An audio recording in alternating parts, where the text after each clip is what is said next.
let's talk about the Rebels EP. You mentioned it, and that was the stopgap release in between those two records. Billy Idol and Adam Ant were probably, those were the first two artists that I loved as a very young kid. And obviously you and I have bonded and talked about Billy Idol plenty of times in the past. And I know your dad's a Billy Idol fan. So of course I love Rebel Yell being on there.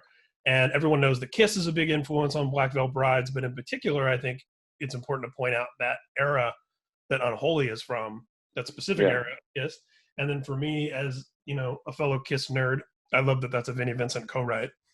There's so Vinnie Vincent's name appears on the Black Veil Brides record, that is very true. And then something cool. And then the weirdest part of that is that that cover also features Zakk Wylde playing the solo on that song. Yeah. Which is awesome, but it's also just funny because in retrospect you're like, that's sort of random.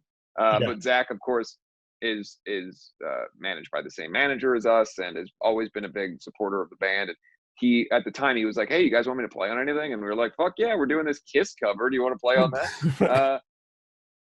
He's got a cool solo on there. But yeah, so that came as there was an interest to do something else because the band had gained so much traction, particularly in the UK. We were really blowing up there.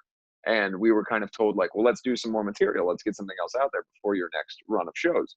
And so we went back into the same studio. We were not working with the producer from Set the World on Fire, but it's the same studio, and we were working with the engineer and the co-producer Luke Walker. So the dynamic was very similar, and it felt like we were in the same space, but it was a little bit different in the sense that it was more driven by the band, those three songs. And I think Coffin to this day is one of my favorite. It's my favorite song of that era, and it's one of my favorite songs of the band. I like the video too. Yeah, and that was, it's one of those ones where, you hear a song while you're writing it and you're like, oh, this is going to be good. Like, this is a good song. And that was that we all had the feeling right away. And we were coming off of touring a lot. And so I was thinking a lot about where I lived, which was in essentially a year-long living in a coffin, rolling around on the road everywhere. And, people telling us that the band was a fad, or that we didn't have the legs to go anywhere. Or we would hear a lot from older bands that, oh, you guys would be huge if you just had a song. Like, you don't have any songs. And so you got everything you need except for a song. Yeah. And so that song was a lot of like, well, you're not going to be able to take this away from me. You know what I mean? Like, this thing that I'm doing now, this world that I live in, this is my thing. So, yeah, I love that. There's nothing really remarkable about the experience there other than it was a week and a half, 2 weeks of going in there and doing it. The Kiss song was important to me because Revenge was my first Kiss record that I owned, and it's probably my favorite Kiss record. And I know it's not a popular opinion, but it's also, it came out in the mid 90s. I was the right age for it. You know what I mean? Like, it's time, place, and circumstance. I say that all the time. Yeah. So yeah, and then the Billy Idol cover, we had started playing that song, like rehearsing it, and then possibly thought about playing on a tour. And we were it was one of those things where we knew how we would do it if we did it. So the recording of that was really quick. And then embarrassingly, now, cause I'm in a different place in my life, I used the ad lib that Billy does live for the second verse. And at the time I was so excited because I did it that way. And then I remember him tweeting, I heard this cover. I can't believe that they used the ad lib that I do live as opposed to the actual lyrics. And so that was funny, but yeah, the lyric itself is not the greatest thing anyone's ever said. But yeah, anyway.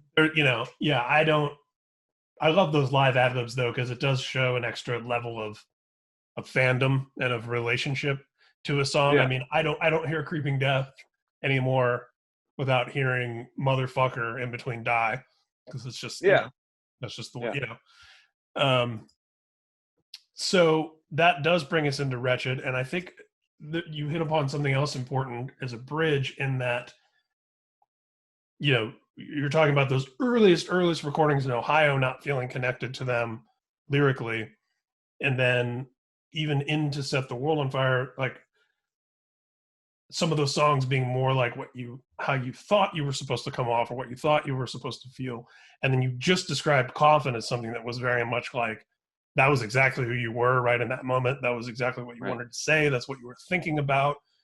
So that feels important to me in terms of a bridge between maybe the earlier era and then going into Wretched. Like you Yeah, I think by the time I found got your to that, voice as a songwriter.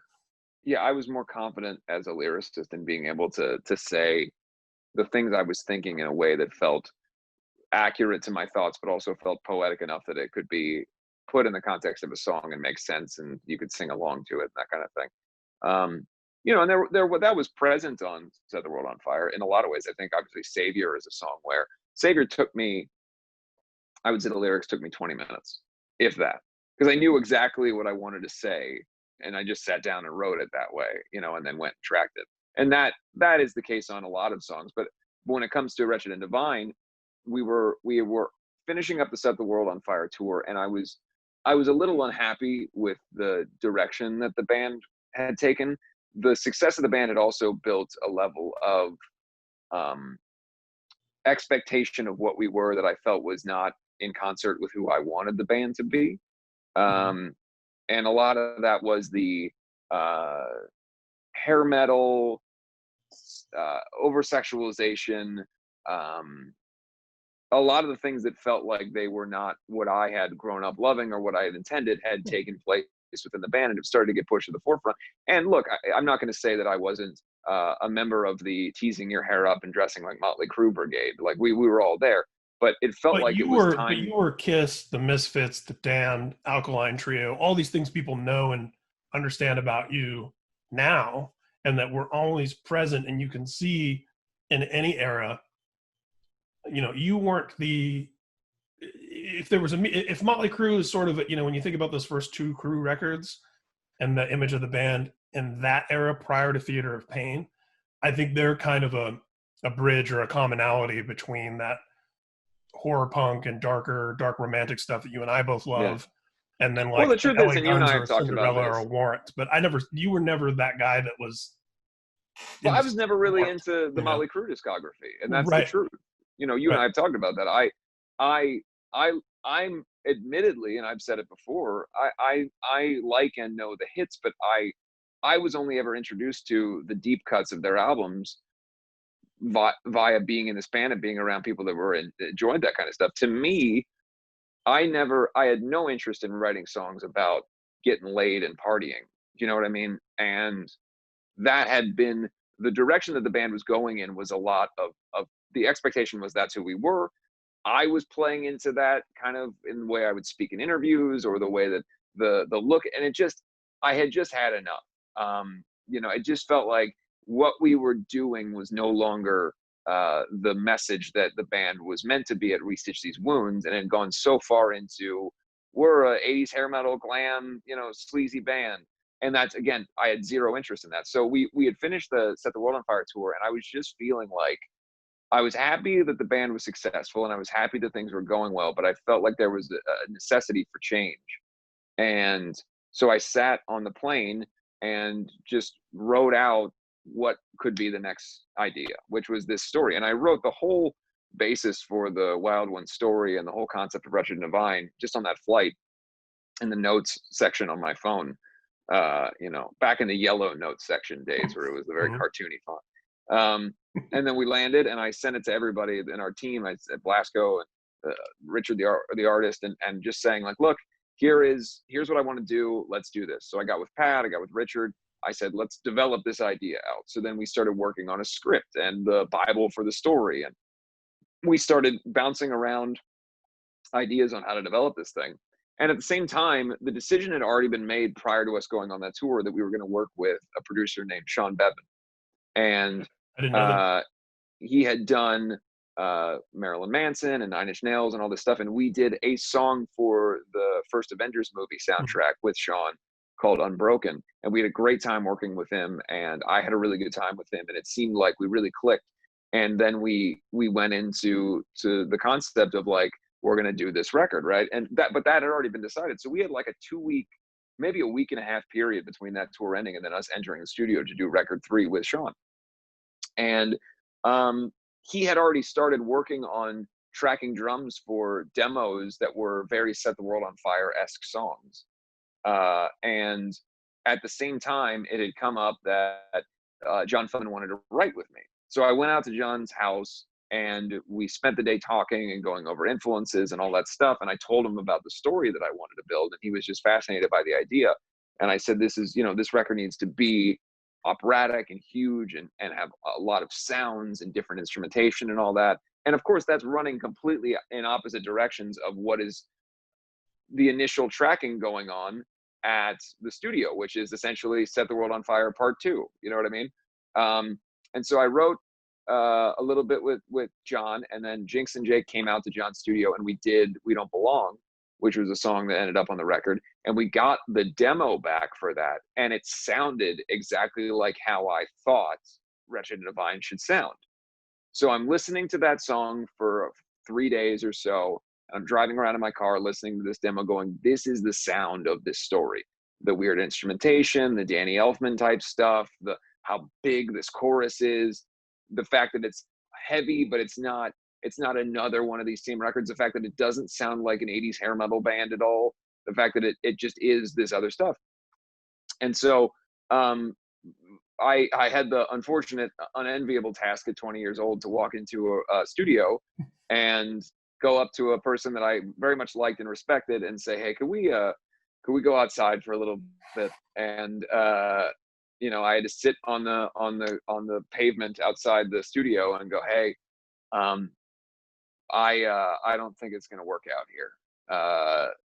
And by the way, I don't even know if Feldy can do the record yet at this point. I've not contacted him. Yeah. So you may be letting go, parting ways with the producer you have, and not. But I just knew that what we were making with him was not what the record should be, and I now have met this person who has the exact sound that I want the record to be. So I figured this is going to work out. I'm going to make this work out. So I go to Sean and I say, hey, we're gonna have to part ways. Very awkward situation where he goes into the studio and tells CC to stop tracking drums because he just got fired. And I'm just standing there, and again, Sean's a wonderful person. We've seen him in years subsequently. There's no hard feelings there at all. But yeah, so then I called Feldy and said, hey, I just fired our producer on this record. Do you want to make this record? And he's like, wow, this is crazy that you're calling me about this right now. But yeah, like I'm working on a record right now, but let's try to figure it out. And so from that point on, it just became, all right, let's go work at John Feldman's studio. So we were already behind a few weeks or a month or so on the release. But then now I'm entering in a new producer.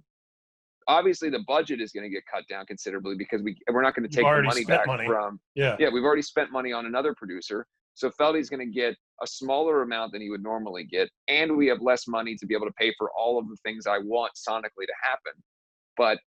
And we've got limited time. So we must have missed like 3 separate release dates on that record that were already set in stone because of all the time that it took to do it. But Feldy just understood and believed in the concept.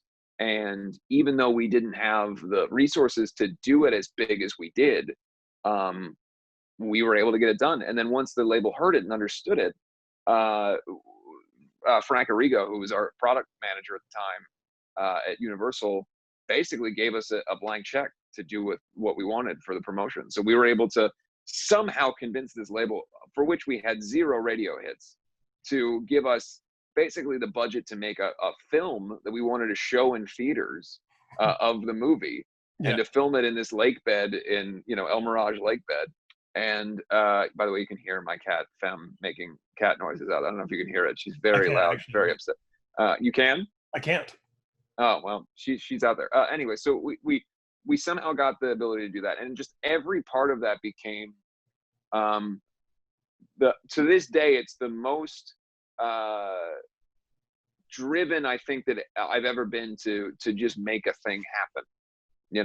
I'm 20, I've got a little bit of success, I've got new opportunities, and I've got this idea, and we're going to do it. And, I watch back, my cousin Joe had filmed every day in the studio. And so we have all this footage from when we were making the record. And the number of times where I do not have any tact when it comes to talking to people in the band, or, if anybody has any other ideas, there's a scene in the documentary that we made where Jinx is talking about how he thinks Devil's Choir's chorus might be a little bit too poppy. And I just go, oh yeah, don't you fucking hate it when a song's good and you can sing along to it? And I like act like a dick, and I, like just not nice. But I was just such a horse with blinders, and just like, this is the thing. And it was a divisive situation. The band at the time, and they would say this, wanted to set the world on fire again. Jake wanted to make a heavy metal record. I wanted to make a rock opera that was more pop leaning when it came to its sensibilities. And I think what we got was something between the two. Mm-hmm. And I think that's why the record works the way it does. That's exactly what I was going to say, but you said it first. And it was obviously a landmark for a few reasons. I would like to mention that I said this long before it ever went gold, that I think it has the signature staple time capsule Black Veil song on it, which is a big deal. And it, of course, did become a gold single. And yeah, established that relationship with Feldman, which ended up being a pretty important one in your life, professionally. And, what's funny about In the End, too, is that was the second song of that day. We spent most of that day working on a song that we all hated immediately, but Feldy was not ready to give up on. And finally, by like 6 o'clock, I went up to Feldy and I said, look, we've got to this is not going anywhere. This song is not worth our time. And he goes, yeah, you're probably right. I just want to see if we could take it anywhere. And I said, we're not. Let's try something else. And then we wrote In the End. Wow. I love those stories. And so, yeah, it was and that song came together fairly quickly. And then it became clearly the single and became the song. But yeah, we did not set out that day to write the single for the record. That was a happy accident that occurred that way.